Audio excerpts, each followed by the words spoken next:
Welcome back to SPD 911. I am your host, Dr. Jake Taylor Jacobs, proud president and COO of SIPS Healthcare. And this show is all about tackling the toughest challenges in sterile processing. Whether you're on the front lines or making high level decisions, we're here to equip you with real solutions to rescue and elevate your department. Each episode, I'm joined by our director of clinical compliance, the Sharon Greene-Golden, a leader in compliance and regulatory standards and a GOAT of our industry of central sterile processing, and our director of clinical operations, Derek Jones, a specialist in operational efficiency and team development. DJ won't be here today, but he did send his wishes. So we're happy to just be with Sharon Greene-Golden today. Together, we break down the critical issues affecting CSPD departments and provide actionable strategies to help you stay ahead. SPD 911 isn't just a show, it's your emergency response team for sterile processing. We tackle compliance concerns, streamline operations, and help you grow as a leader in the field. If you want to participate live and ask your questions, join the Executive Edge community. It's free and the only way to engage with us directly. Every episode will break down compliance, operational issues with expert guidance because when it comes down to sterile processing, every decision matters. So join us live every week on Wednesdays at 12 p.m. Central Standard Time to catch the greatest Central Sterile Processing live show on planet Earth. How is it going, SGG? It's going great here. It's like you asked me. It's a little gloomy. We got a lot of wind, but it's a new day. It's a new day. So it is just now kind of clearing up where we are. We had a tornado warning the Okay. last yesterday. So we're kind of happy to kind of see the sun kind of shine again. The wind is blowing a little hard. So we all right. As long as it's not freezing, I think I'm all right. That's good. I know that's right. So SGG, last week we had a banger. It was a really great conversation, and we want to continue that conversation today on the show, especially when we talked about that mental health piece, and that's the last thing we talked about Mhm. was the mental health on the last show, and the scenario was that high pressure, low recognition nature of SPD creates extreme burnout and anxiety.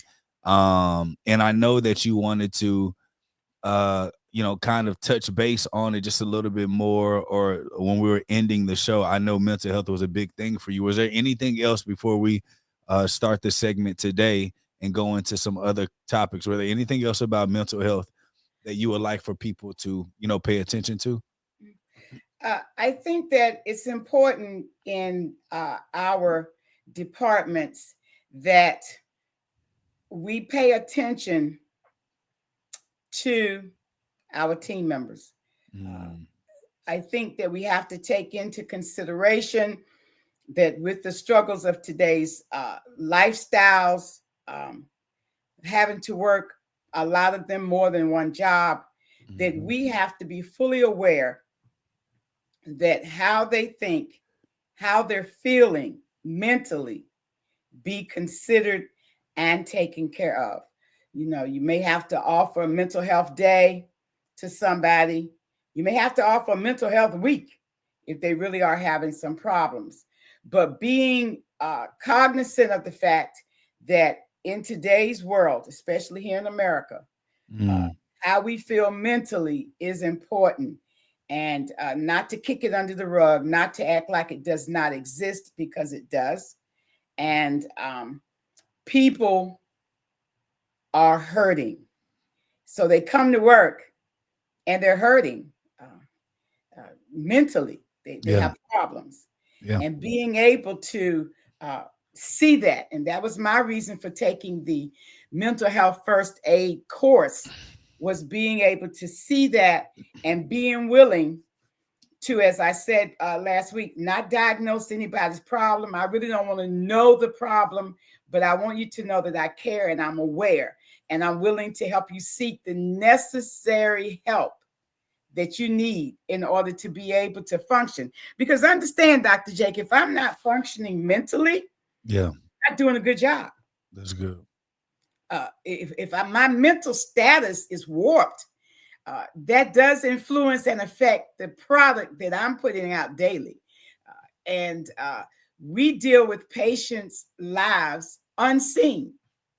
And sometimes a contaminated tray could actually get into a surgical case and be used. That's the scary part of what we do. It could be used on a patient, and that patient could have bad effects later that nobody even puts together with what we've done. So I need for my people to be in the now when they're at work, in the now today, not in my issues at home, not in, I'm just so mentally ill that I'm sick. I need to be able to depend on them to put out a good product.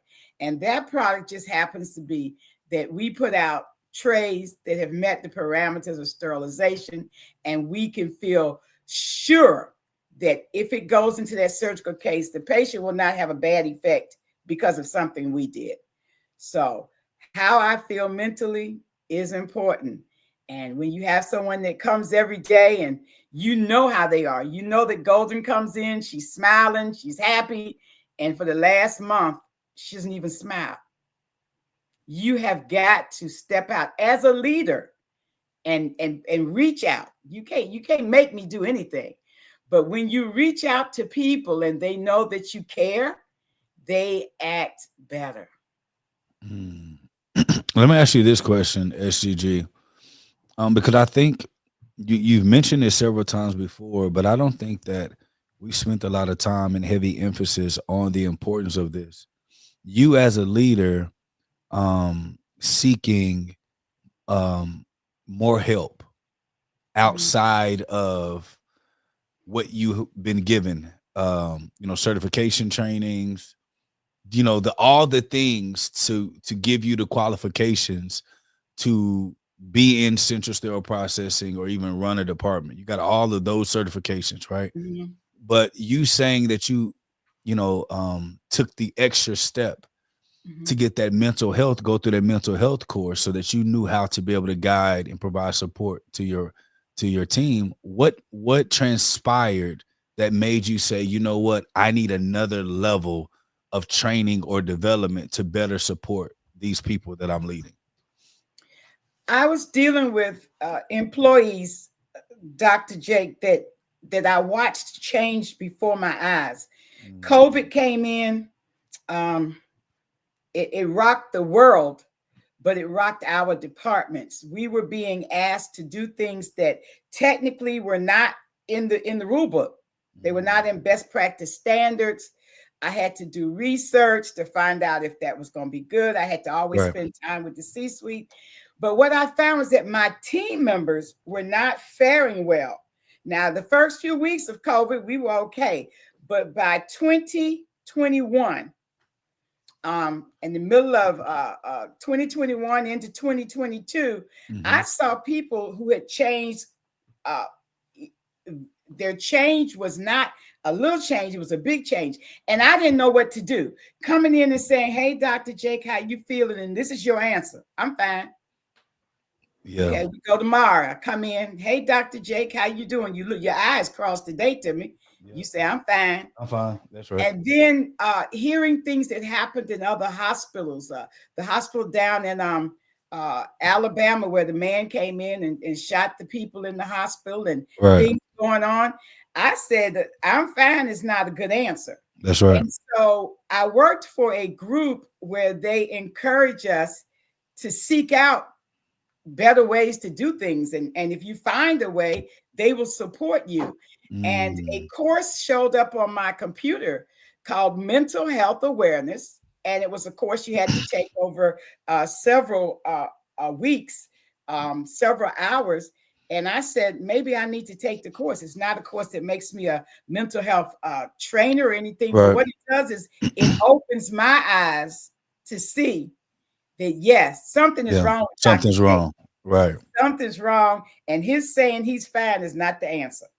That's Yeah, not helping him, and it's not helping you, and it's not helping the team, because as Dr. Jake is having problems, guess what? So is Mary Lou over there. that's right. So now Mary Lou's having a problem, Dr. Jake's having a problem, and you have a department that is imploding on itself. We're a small department and we're imploding on ourselves. They began to nitpick at each other more than normal. And so I started with one person. And I mean, I asked around. I didn't just jump in, Dr. Jake. I said, hey, did Dr. Jake look like he just not himself? People will be honest. They'd be like, Yeah, he used to would come in and tell me about his children. He don't say right, nothing anymore.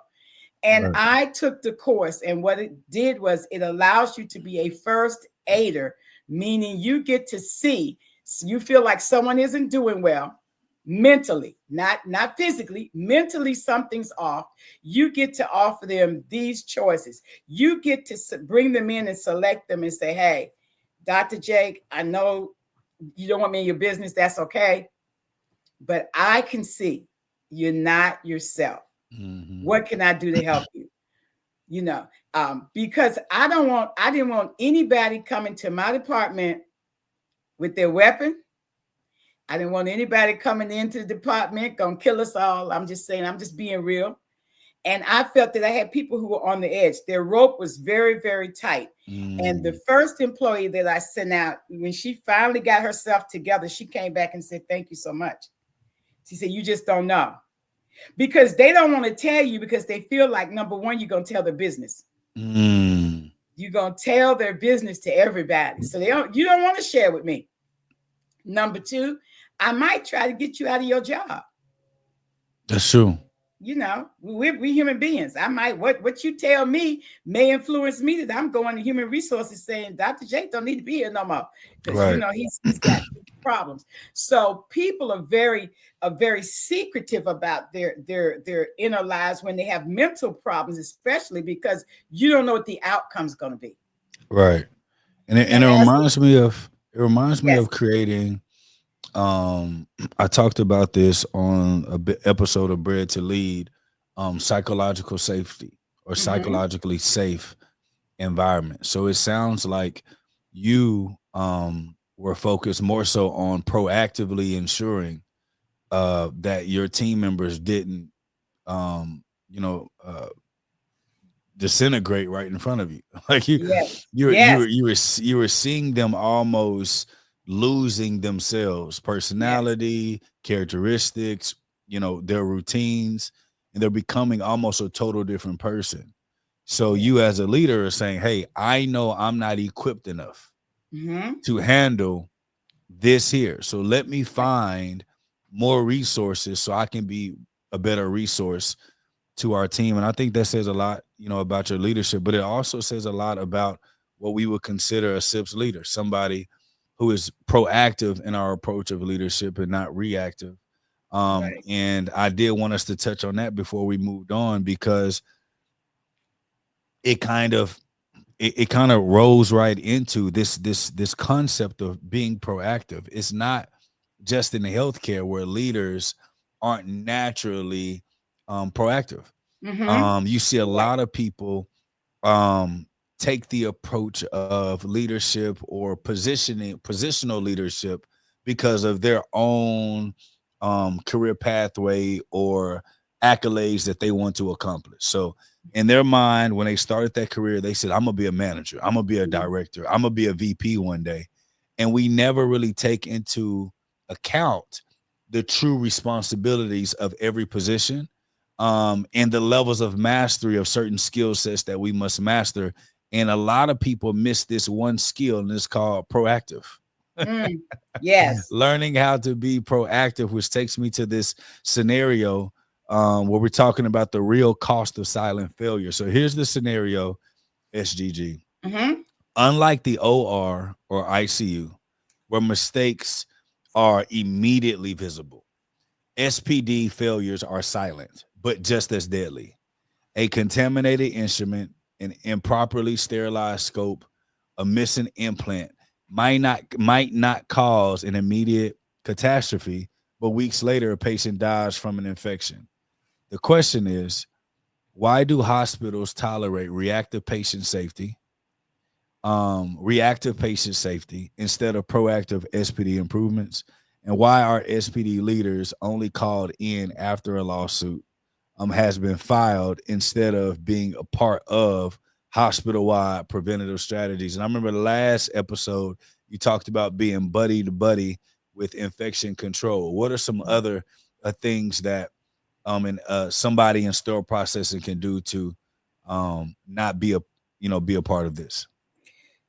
We have to first realize that sometimes the adage,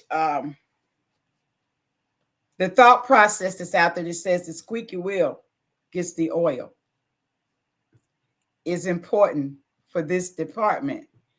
We're not always the squeaky wheel.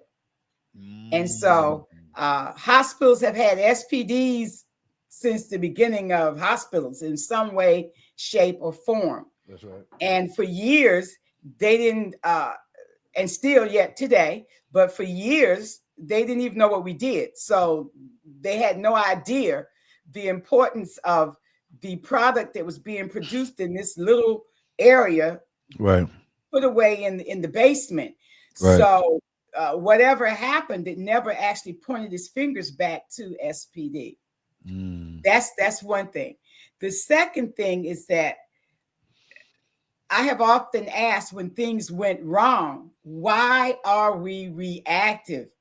I've been over here waving the white flag for 3 weeks, saying the sink don't work, the sink don't work, sink don't work. And nobody wanted to really pay attention to me because one of the other sinks did work and they were going to get around to it. I think that they have to understand that when we come to, and for us, following the chain of command, for us is for me to first go to whoever my direct leader is. That's right. And coexist with infection control and say, this is the issue. I'm going to tell you the issue now. It's about being willing to be vocal. Does that make sense? Yep. SPD managers have not always been willing to be vocal. We were happy if I'm quiet, you don't bother me, I don't bother you. Got it. Right? And life goes on because the patient doesn't even know I exist. So why am I shaking the tree? Right. It's only when we decided to become professional in this field and we started learning more and thankfully having classes and people like you who are teaching us how to be leaders, that it came to the forefront that you can speak up respectfully and let somebody know there's a problem. You can be on the record, and it's not good to not be on the record. So if I'm on the record and you don't be proactive and help me when the problem comes in and you're reactive, I'm able to step back and pull the records and say, wait a minute, Dr. Jake, we got 25 emails where I told you since January that my camera don't work. And here's some of your answers was, okay. So now that you can't see me on the camera at all, you want to ask me what happened. It's a little late. It's a little late. Because if you get a manager, or I consider myself a leader, if you get a leader like me, I'm going to say, oh no, sir, I got some proof. That's right. And I told you. And that's right. I am vocal, not about the department as such, but the fact that what I do matters every day to every patient. That's right. My team members fix a tray for. That's right. And I don't want anyone to have a bad effect, including me. I've been the patient. So what has happened in the past, it is getting better, but the wheels of success move slow in some areas, especially when it costs money. Yeah. The other thing is they're not proactive in SPD because usually what we need gonna cost some money. I need some more people, that's some money. I need a new piece of equipment. None of our equipment costs $2. Add some tissue for us upon a good day, $7. So I need 35 of those. So the bottom line is it costs money. And when things cost money in America, people step back and decide how important it really is. Mm. And it's just that you can do that at your house. You can say it's not important for us to have steak in the refrigerator because steak costs too much. But when it comes to a patient's life, you have to weigh and balance. Do we really need this to function? It's my job as the manager to come with the information, with the facts, with the research and say, this is what we need to do this job. And we really need it. We're doing the best we can without it. But this is what's going to happen. So when you start listing what the fallout will be, eventually, with the help for us with infection control, they have a tendency to listen better. But when you're unseen and when they really don't think what you do matters, then they don't call you until the building is burning. The building's completely burning. Then they say, wait a minute, I think they got water down there in the SPD, or they were supposed to have the water. Let's go find out what had happened. And now you want me to come and explain why a patient could have gotten an infection. It's also my job, Dr. Jake, to be able to have the information available to say, yeah, patient got an infection, having a knee replaced. What are they growing? What day was it? Let me pull the records and see what trays we sterilized. Let us see if the parameters were actually met that day for those trays.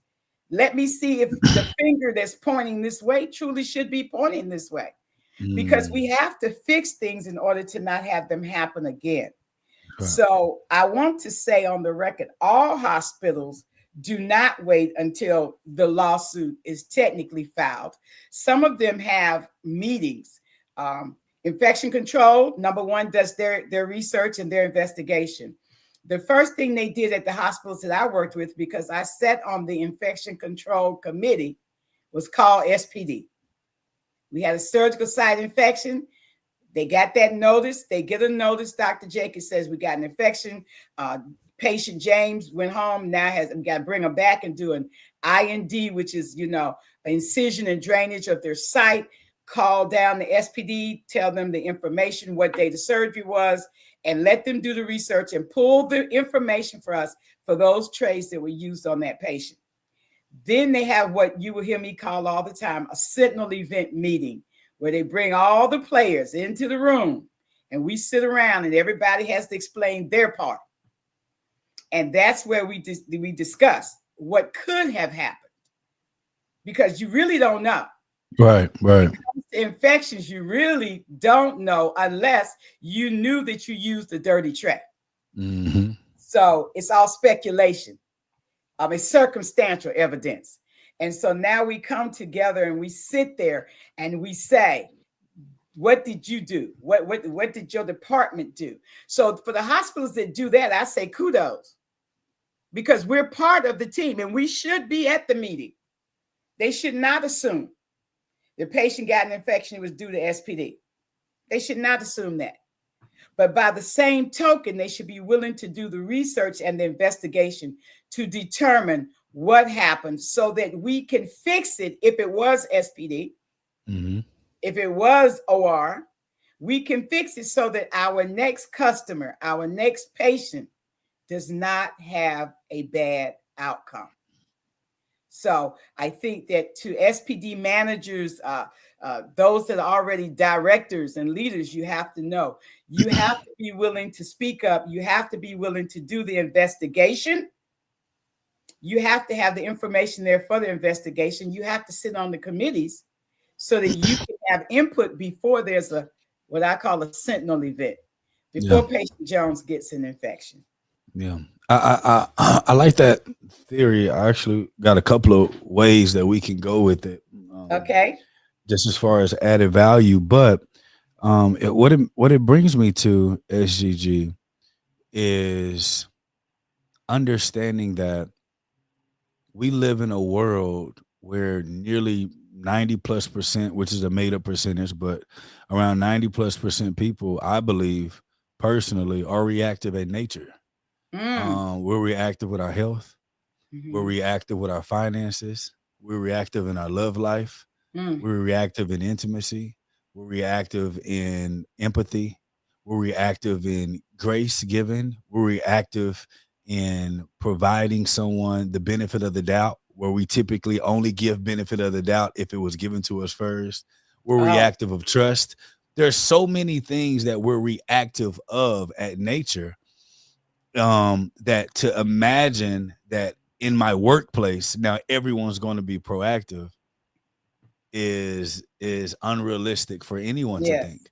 unless the culture is deliberately changed. And you cannot be proactive changing a culture until you put it in your system, until you systematize proactiveness. It will never be a part of your culture long standing. Hmm. And we'll talk about that here in a second. But when we talk about the theory of being proactive, that's why even our technology, Sterile Matrix AI SGG, when we're talking about the true nature of it, our software is more than a tracking software. It is a Hmm. compliance and regulatory Yes. instrument tracking software, which means in embedded in our technology, it forces you to think about every step that you take. Yes. Now, now now, if I'm thinking this, right, and this is a part of the system, I Hmm. can't help but to, see when the signal pop up, are you sure that this goes here? I have to Right. relook, click yes. Then I Yes. have to go. Then when it comes to indicator, I have to put in the indicate Mhm. code. Like I got to do everything in Right. phases. And so what I've seen in organizations is that even such, you may find somebody that meets a SGG and says, I need to be proactive. I need to be proactive. How do I do it?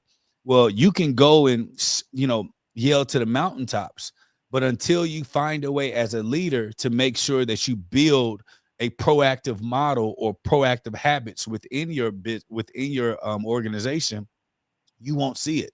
So at what step are we making people sign off? At what step are we cross-checking?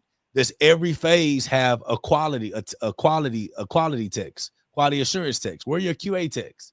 Where are your QA texts? And Yeah. then where's your intake QA when it comes to decon? There's a lot of people that if they just had a person in a FTE there to be able to process what's coming from OR to Hmm. decon. If we Hmm. just had somebody there, that may stop a lot of things from happening, or sayings of instrument wasn't good or this wasn't Right. there. If we have a check and balance coming in and going out, there are so many things that if we build in our system, it will allow for us being proactive to just be a part of our workflow. But what I see is that most departments are focused on throughput. How many instruments or materials can go in and out of system? And how Hmm. productive can we be with it going in and out of system? That's the only thing that matters, which only makes us focus on the throughput. How many are Hmm. going in? How many is going out? How many is going in? And how many is going out? That isn't a model that will force senior leadership to say, you know what? Let's look at the true value of SPD. If we're only calculating SPD by throughput, materials and instruments coming in, materials and instruments going out, it's hard to turn on the switch to get somebody else to believe that there's a higher value that needs to be put on being proactive when it comes to patient care. Now, you understand that, SGG, but those that are upstairs, if they learn SPD from a throughput model, it's kind of hard for them to switch it.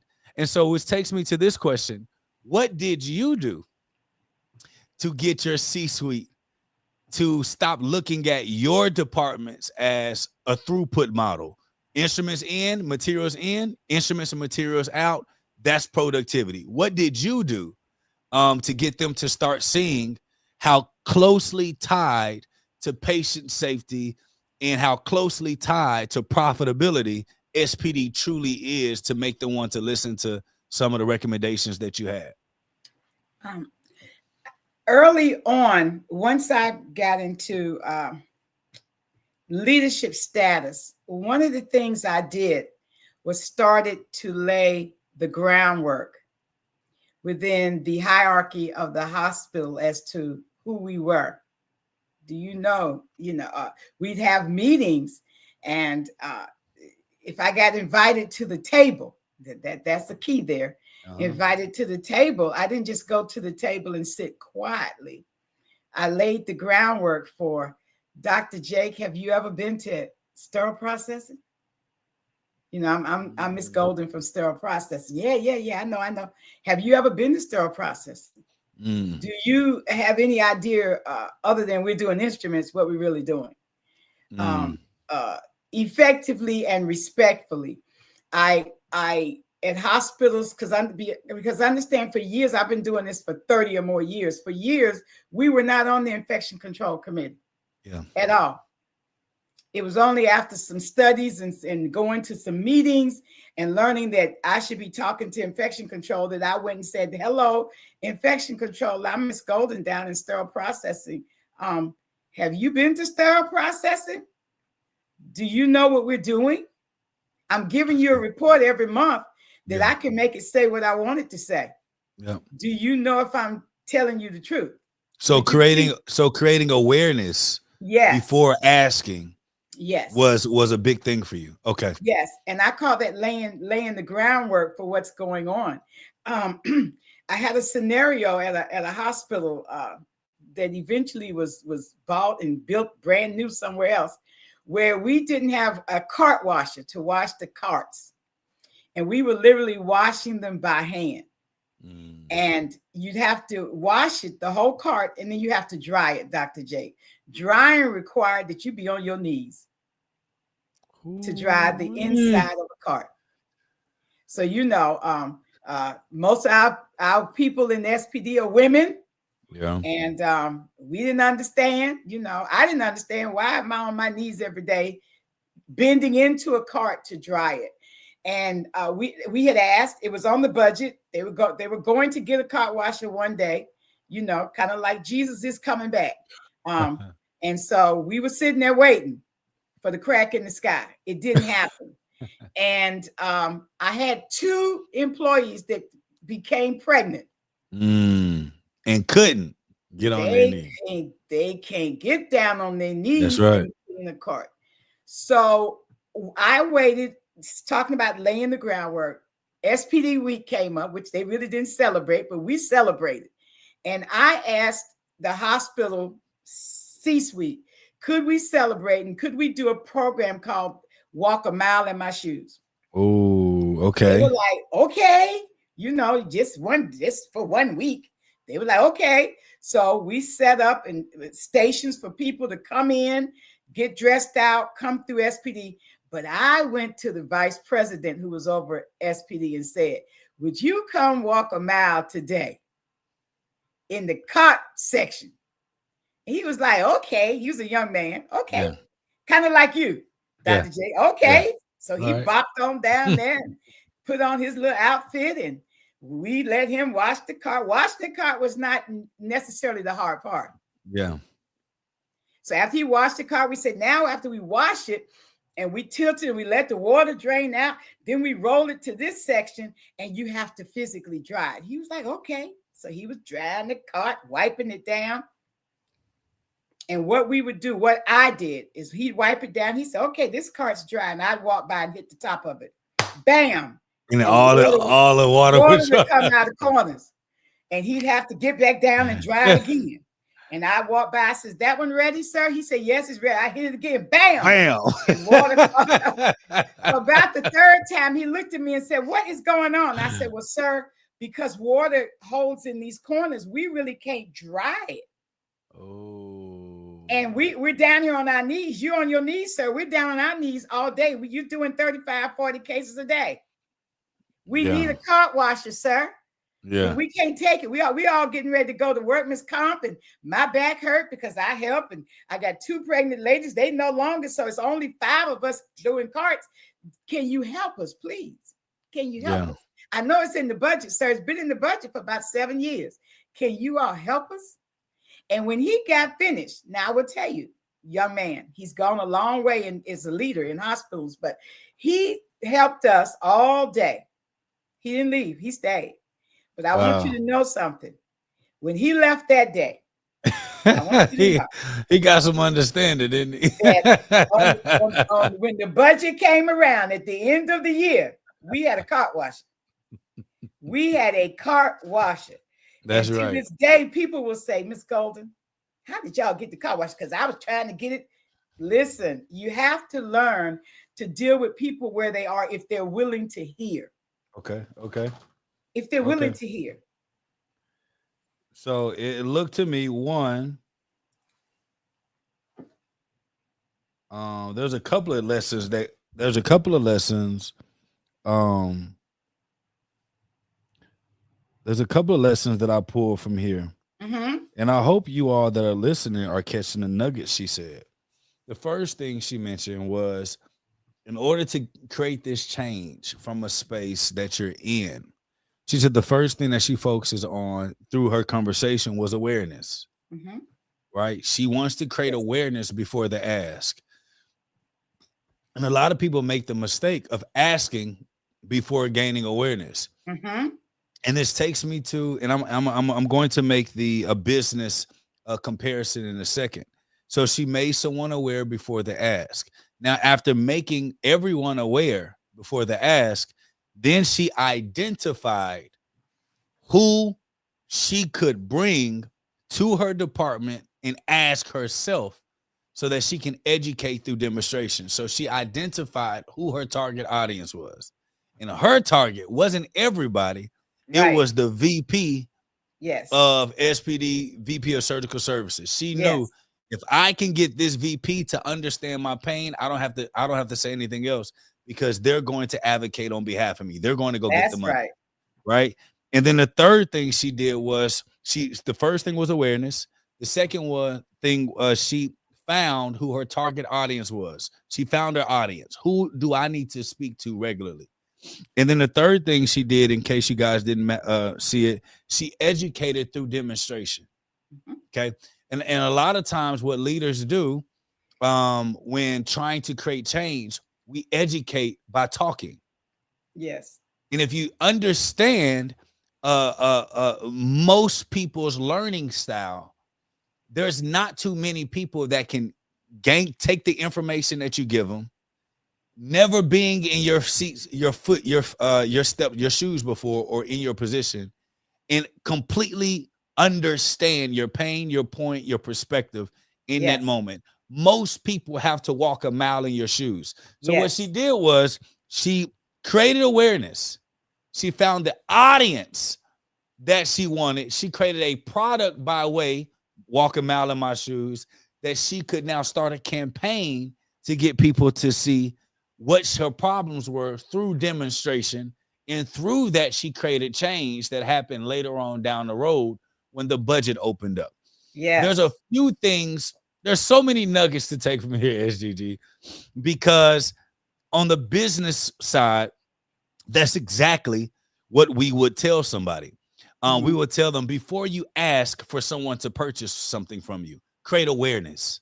Right. They need awareness on what they're missing. They need awareness on whatever they're using isn't working anymore.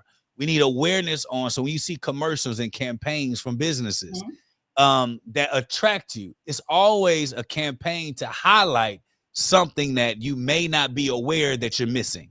And it Right. makes you say, dang, I didn't Mm-hmm. notice that. You know what? I haven't been down to SPD. You know what? I am running this entire periop a service line, and I've never once even stepped foot in one That's of the right. departments that I'm in. That awareness makes them say, Then she didn't leave it to chance. She identified who she really wanted to talk to really make aware and to ask after the demonstration. So what we say in business, hey, listen, once you create awareness, you identify who you should be selling your product to. But you Yes. had to create a product. So you said, hey, walk a mile in my shoes is my product. Mm-hmm. If I can Yes. get you to buy into this walk a mile in my shoes product, I can eventually get to ask you what I need. So seeing your flow, Mm-hmm. how you took everyone through it, and then the way that you asked allowed for the VP to have in his head is his idea. Yes. Oh yeah, you need a car. So SGG said, you know what? She hit the thing. We just need a car washer. I don't know what to do. So then she allowed the VP to have the hero effect. And this is a couple of things that I've learned. There's a lot of leaders that make it in healthcare or anywhere that once they hit an executive role, they want the credit. They want to find all the things that make it great. Why? Because in their eyes, they've already done all the grunt work. They submitted all their stuff. Everyone already took credit for what they've done.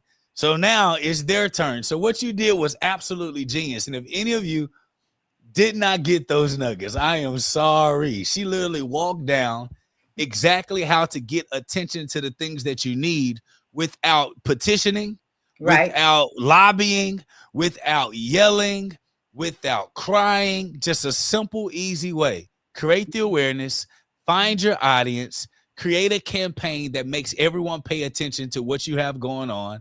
And then you educate through demonstration. And then after the demonstration, you allow them to believe they came up with the solution that you impart into their head that you needed. Oh my God. And you know, Dr. Jake, what you're saying is so true. I never looked at it that way, but it didn't matter to me who bought the cot washer, whose idea it was. Just get me a cot washer.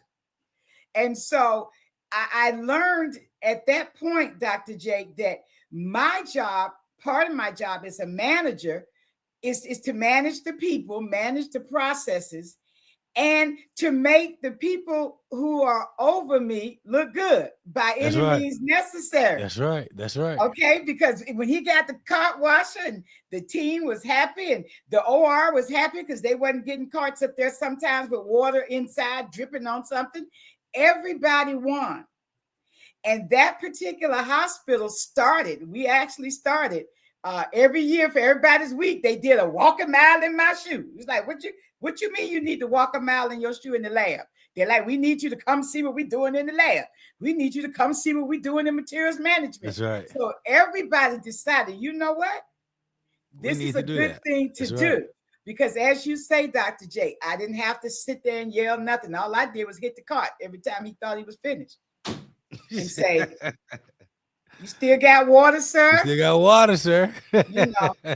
And then when we did sit down and talk, I said, that's why you hear the OR saying that they get carts upstairs that are wet.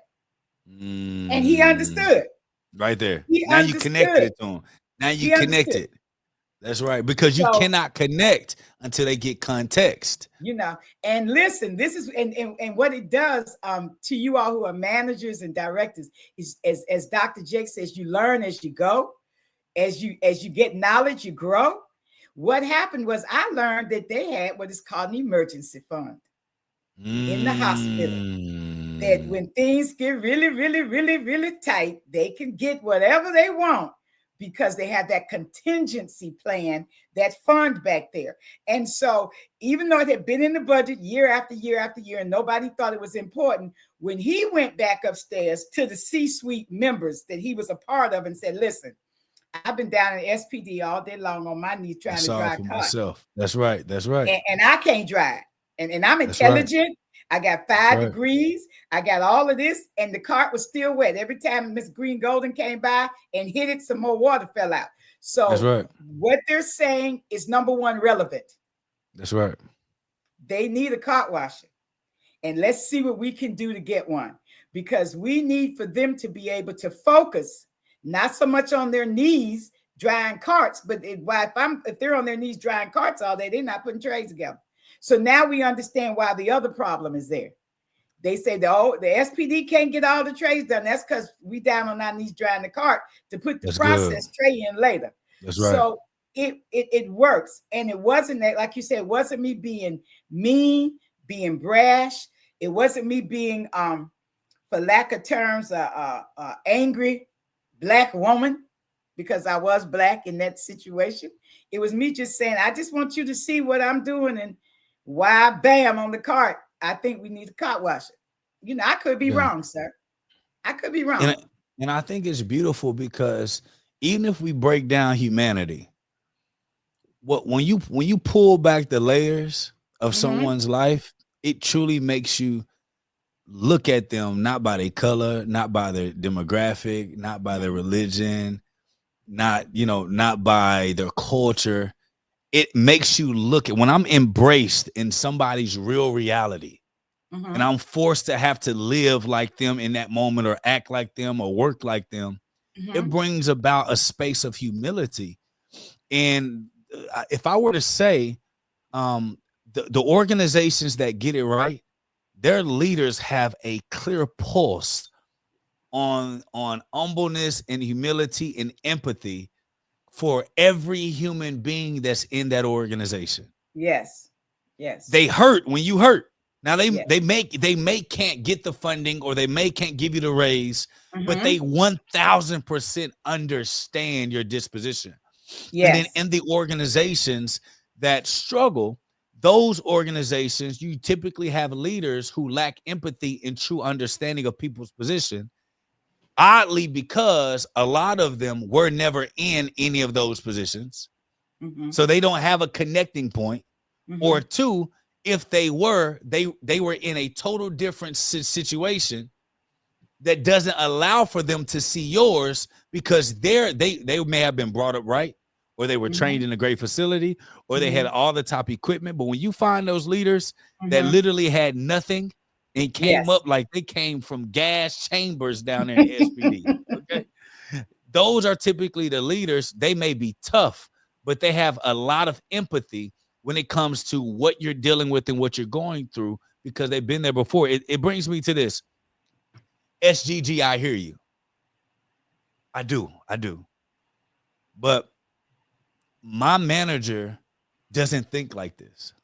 Mm-hmm. I'm a supervisor. I'm a supervisor. My manager doesn't think like this. What can I do? I'm not in a position where I can create real change because I'm leading a shift, but my manager sits on their hands and complains, but nothing happens. What should I do?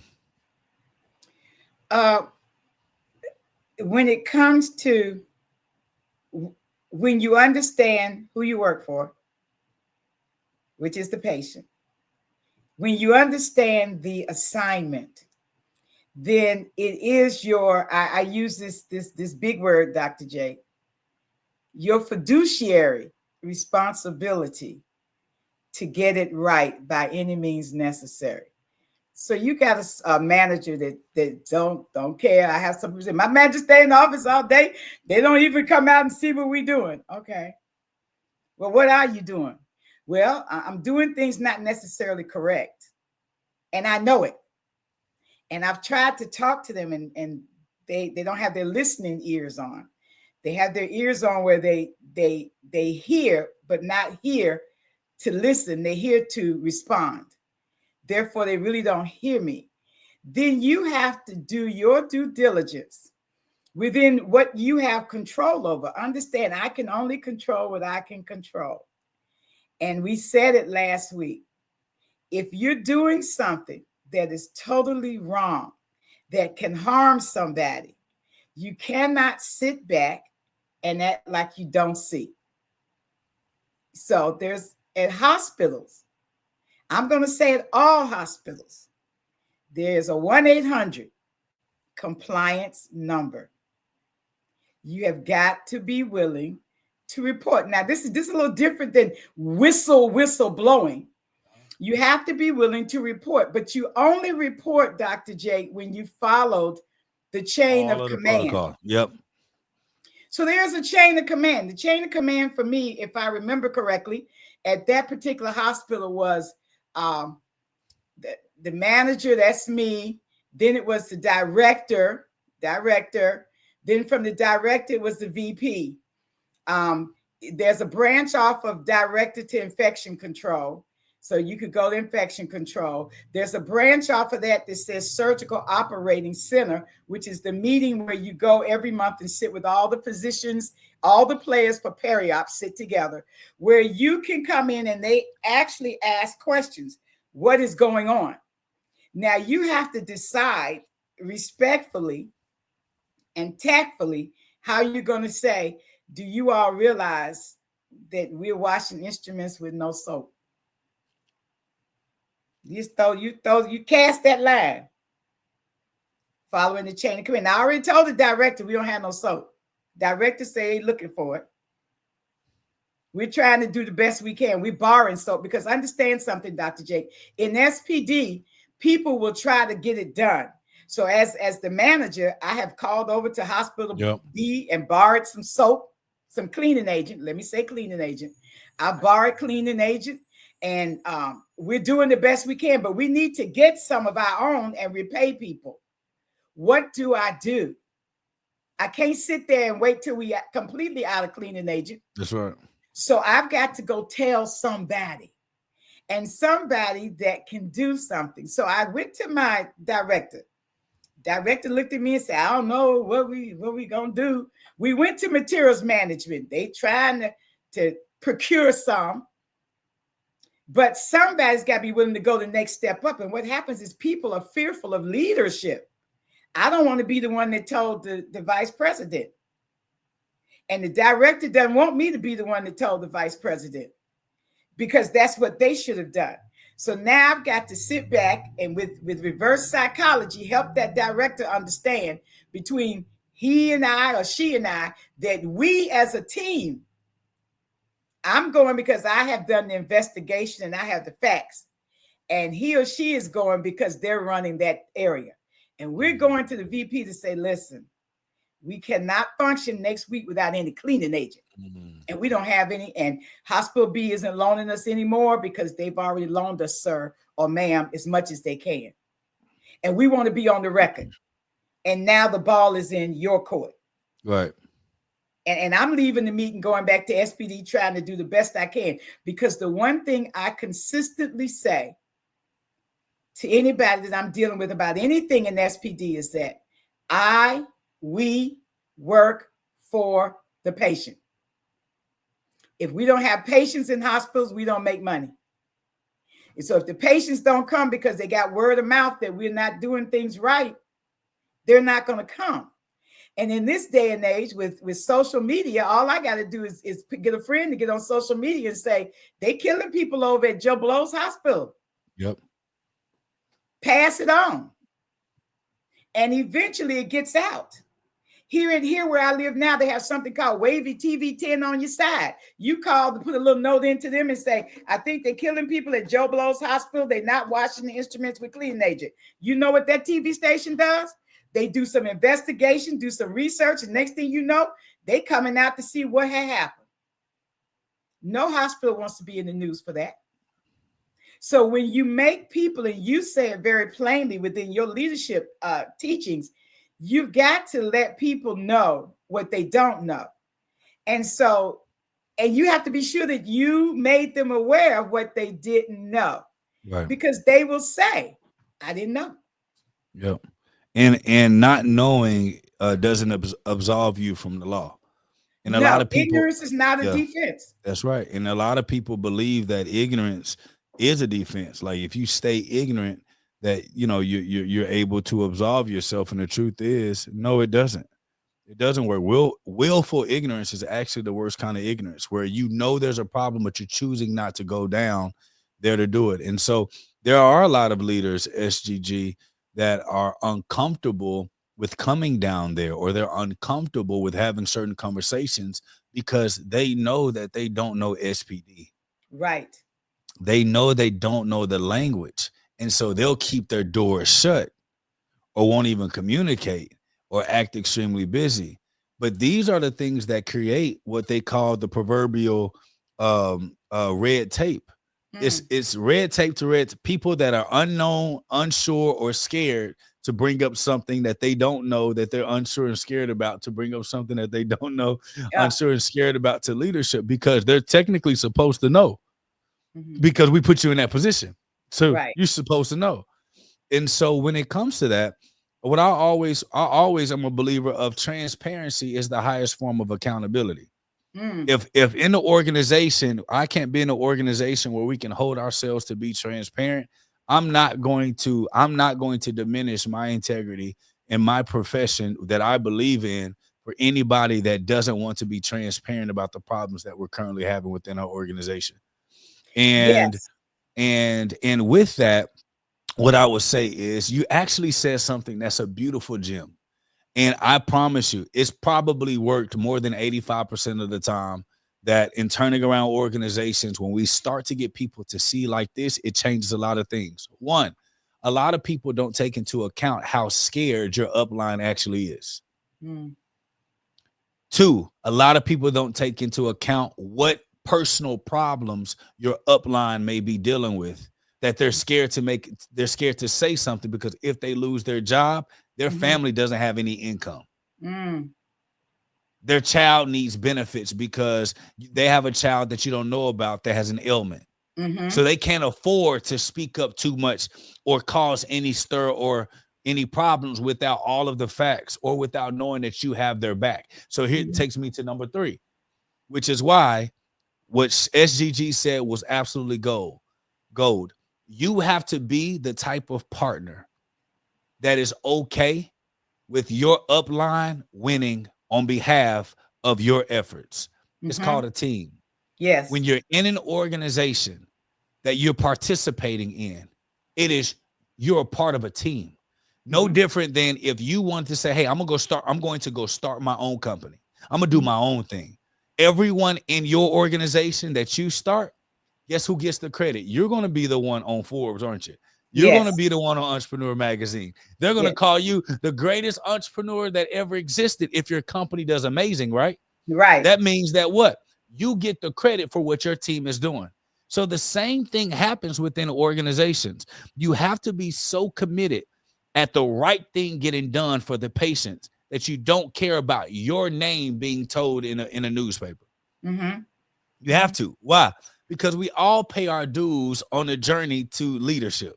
Right. Everybody does. And Right. it doesn't take away from your case study that you can use.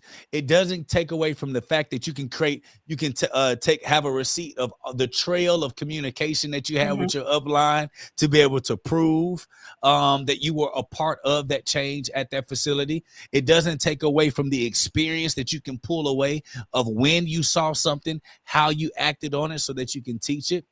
All it does is it allows for the leader, whoever's leading that ship at the time, for them to get what's rightfully theirs.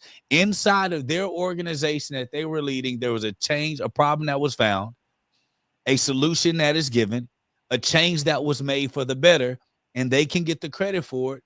And then internally, whether they give you the credit or not, you should be proud that the result got done for the patient to be a lot more healthier and for your team to benefit the most. Why?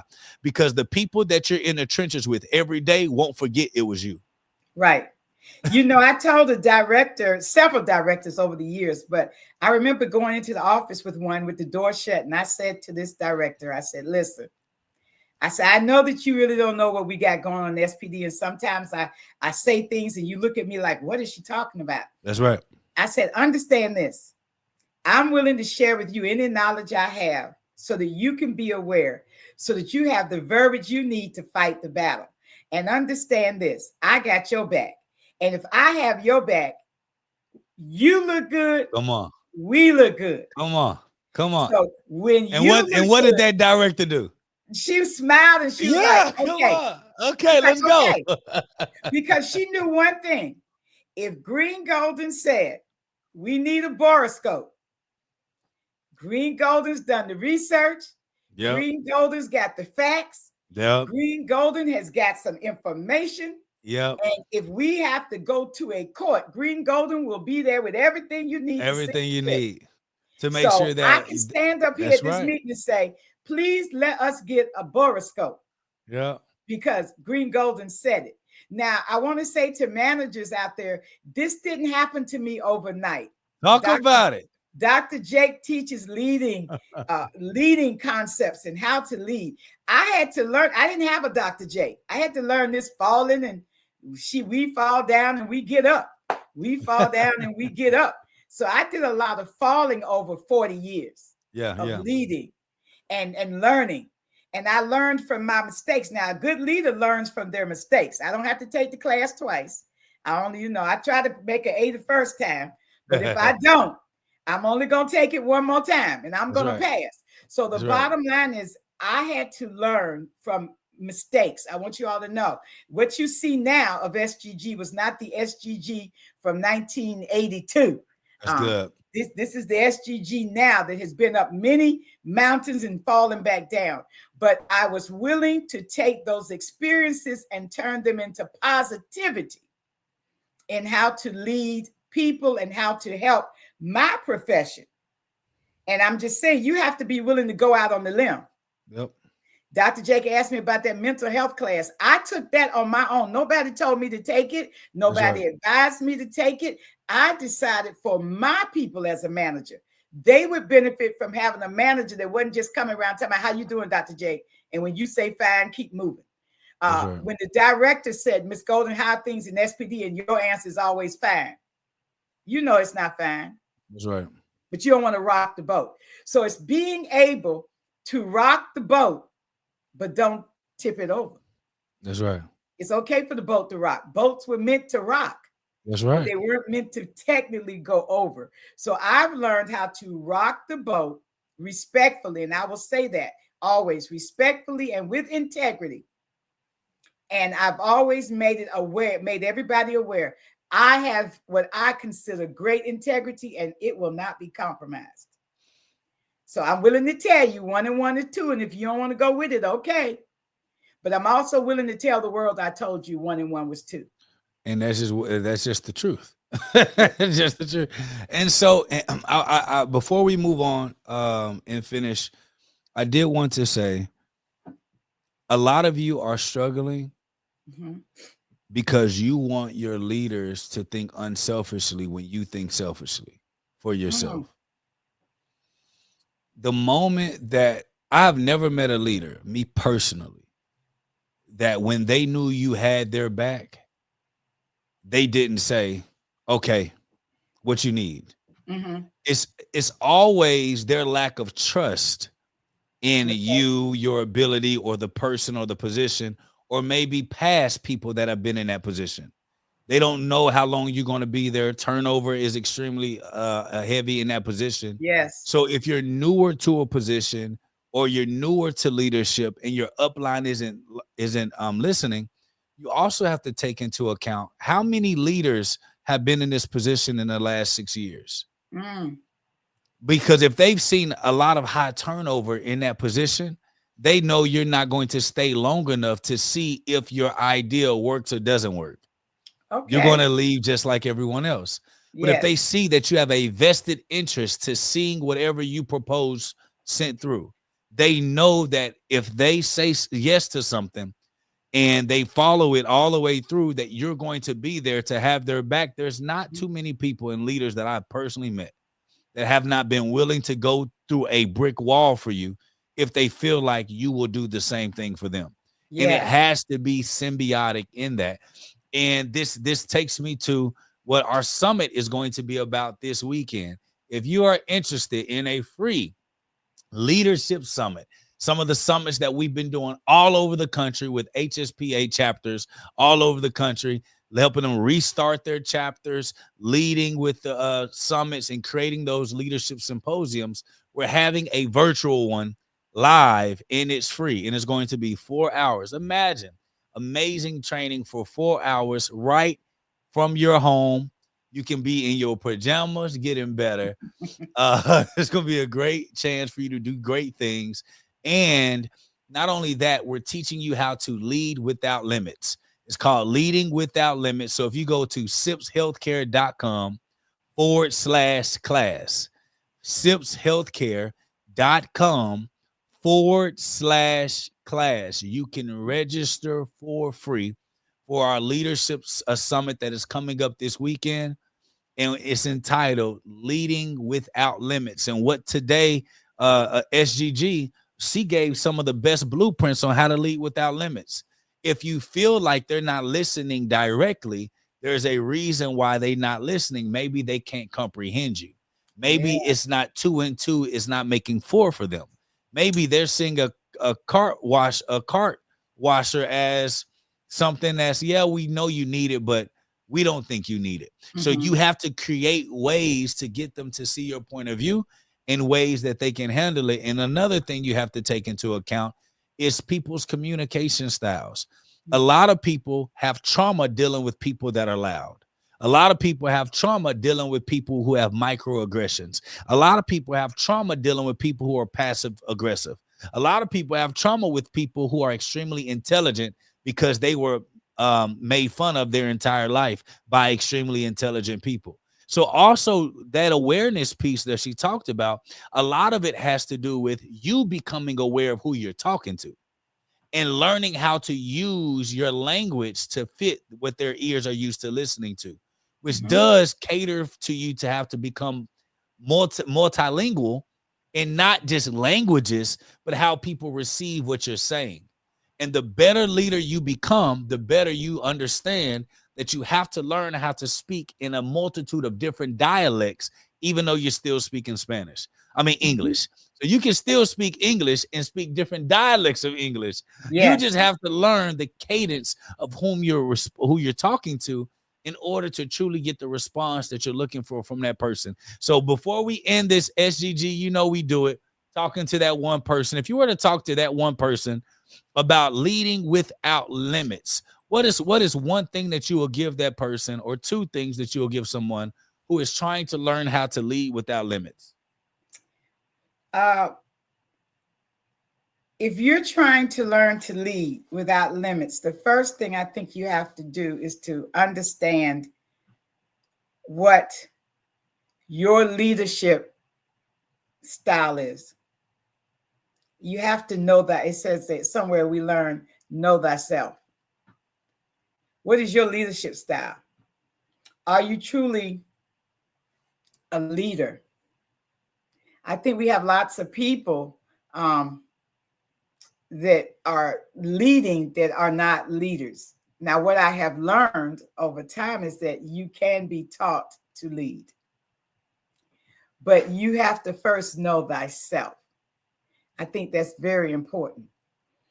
And as you lead, number two, are the things that you're doing as a leader not only meeting the need for the corporation or the company, but if you were the follower, how would you feel about the way that you're leading? So I'm the leader, and I got my own process going. As a follower of that leader, how do I feel? How do you make me feel every day? Because see, human beings are like that. It's all in how you make them feel. If you make them feel that you care, if you make them feel that they are worthy, if you make them feel that they mean something, they will support you. And as they support you, as you feel the same way about whoever's leading you, this goes up the line. In great places, I believe, that have great leadership, this is what happens. But it's all in how, number two, you make people feel. I worked at an institution where the mission statement said, we came to take care of you spiritually, mentally, and physically. And we used to say that has to correlate, not just with, that has to consist of not just the patient, but the workers. And we felt that as leaders, they needed to understand how we felt, how they made us feel as the people who were actually in the trenches doing the work. And this particular institution understood their assignment. And as a leader, you have to understand your assignment. And your assignment, sometimes we get it twisted. Yes, I want to be sure trays are processed according to parameters, that the parameters are met. But at the end of the day, I want to be sure that all of the people that followed me, the leader on this walk, were happy on this walk, were content on this walk, felt worthy on this walk, so that they'll come back and follow me again tomorrow on the next walk. So that's what I feel. Thank you all. Have a great week. And for me, what I would say to those learning how to lead without limits is learning how to follow without limits first. You can't lead anyone in any place or any environment that you have not followed someone in. And what I learned about following is that although somebody may be flawed in their ability to lead in certain aspects, one of my best mentors ever was an extremely flawed leader that led with his heart, with his passion, and with his belief in God. And although when I was younger and naive, I was someone who was more I was more brash in my approach as it pertained to what I felt like I needed and what I felt like I wanted as of someone following a leader. But we have to think about some of the greatest leaders in history, whether it was business, sports, or social movements. They all started by learning, observing, and executing someone else's vision before stepping into their own. Following well means understanding structure, discipline. How can you be disciplined to follow someone instruction? Regardless of, as long as it's integral, as long as it's right, following someone doesn't mean that you're that you know not as good of a leader. Following someone just simply means you know how and when is your turn to step up and show out. And when is your turn to help someone else step up and show out? Because as a leader, you're always in the middle of developing people, following, guiding people, curating them to become the best version that they can be. So, what's the best way that you can learn how to lead? When I'm following, you're in the best position to help curate someone to become the best that they can be by you becoming the plugs that they need for the areas that they struggle most. True leadership isn't about skipping steps. Those who try to lead without first learning to follow often lack the empathy and understanding needed to inspire a team. But those who have been in the trenches, who know what it means to take direction and execute with excellence, are the ones who build loyal teams creating to last. So when you look at some of the top 10 most greatest leaders, Nelson Mandela, he was a disciple member of the African National Congress, the ANC, learning from mentors and working under senior activists before becoming a leader himself. Steve Jobs, he learned under the Atari founder, Nolan Bushnell, and was deeply influenced by Steve Wozniak's technical brilliance before co-founding what we know as Apple today. Oprah Winfrey, she started off as a news anchor and talk show host, learning from the industry under media executives before building an empire herself. Martin Luther King followed the teachings of Mahatma Gandhi, who we already talked about, who followed other people and studied civil rights under leaders like Bayard Rustin. And then he became the face of the American civil rights movement. Warren Buffett studied under Benjamin Graham. You got Barack Obama. He was a community organizer, learned under a plethora of senior political figures in Chicago. Kobe Bryant learned under Michael Jordan, Phil Jackson. Elon Musk learned from his tech pioneered from his friend Peter Thiel, who helped him build PayPal, who helped him become who he wants to. Y'all, I can go on and on about all types of people. Jeff Bezos worked under financial executives at a hedge fund called D.E. Shaw. So when he started Amazon, he didn't start Amazon as someone who already was Jeff Bezos. He started Amazon from someone who literally studied from some of the greatest financial minds on planet Earth at the time. So it is even some of the worst ones. So if I'm following someone, I want to be the best follower there is. And I want to be the best leader under that while I'm following. Dr. Jake, what exactly do you mean? I'm bringing it home with this.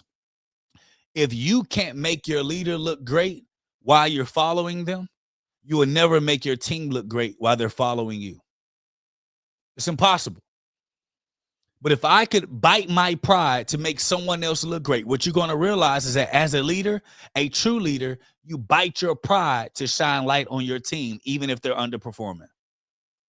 So while I'm following, I have to learn how to lead by leading while I'm following. It's a symbiotic relationship that you must master. So if you want to learn how to lead without limits, go to sipshealthcare.com/class. Sign up. It is for free. I don't know how long we're going to keep doing these free leadership summits.